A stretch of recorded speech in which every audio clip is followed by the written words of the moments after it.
When it comes to your electronics units, obviously the information you save on here is really important and you're going to want it in the future. And it doesn't matter if you fish on the weekend or if you fish different bodies of water throughout the country and just want to save files per body of water.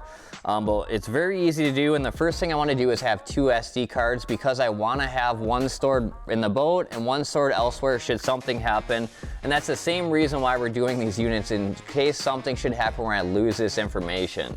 And so the easiest thing to do is hit Pages, go to Storage, and the first thing I'm going to do is check my memory card to see how much space is on there. I'm going to hit Memory Card, hit Details.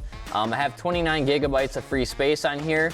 Now I'm going to simply hit the Waypoints button. I can export just the whole unit, or I can export just the region. And we're going to do the region here for Devil's Lake. I'm going to draw the box around the lake here, hit Export.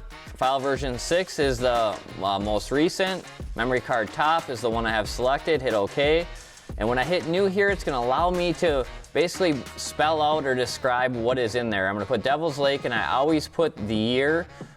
So that way I know, year to year, I always save a new file. As soon as I hit OK, Hourglass shows up, box goes away, it's already done. But the one thing I always like to do is go back into storage and check that file to make sure that it's there and that there's something there. And so I hit Devil's Lake.